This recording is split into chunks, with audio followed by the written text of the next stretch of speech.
Here's a question. Picture an old phone keypad. The 2 key has a B, C, the 3 key has D, E, F. If I press 2 then 3, what could I be spelling? We need every possible word those 2 presses could make. Not one answer. All of them.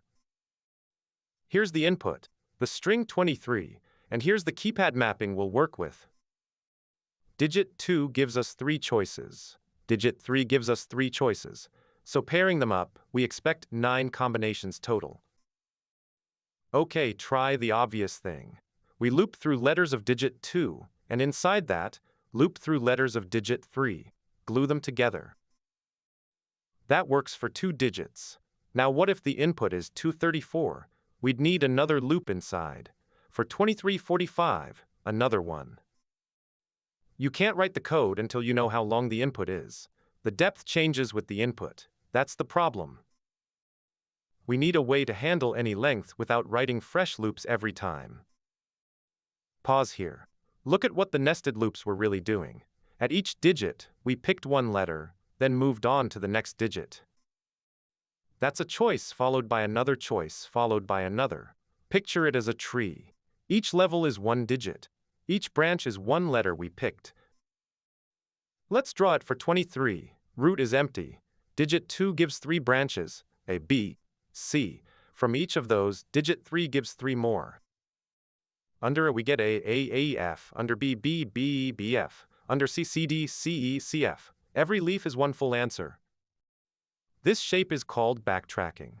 Pick a letter, recurse into the next digit, then come back and try the next letter. You might be tempted to use loops with extra state to track depth. Don't. Recursion already tracks depth for you with the call stack. Here's the rule. If we've placed a letter for every digit, save the word. Otherwise, try each letter for the current digit and recurse. Let's walk it. We start at the root with an empty word and index 0. The current digit is 2, which maps to a B, C.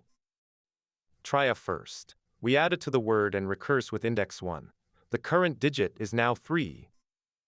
Index 1. Digit 3 maps to D, E, F. We try D first, giving us a D. Now index is 2, which equals the length of the input. We've placed a letter for every digit. Save it to the results list, then back up. Back at Nota with index 1. We try the next letter, E, that gives us A, save it. Then F, giving F, save it. Nota is finished, back up to the root. Now we try B, same pattern. B, D, B, B, F, save each one. Then C, C, D, C, saved. The tree is exhausted and we return all 9 combinations. Notice what just happened. We didn't write a loop per digit. The same function handled every level, because the call stack remembered where we were. Every leaf is 1 combination, and the number of leaves grows with the input. The time grows with how many answers we have to produce. Let's see the code. Empty input means no combinations, so we return early. That's the guard. The phone map is the digit to letters mapping, and results holds the answers we collect.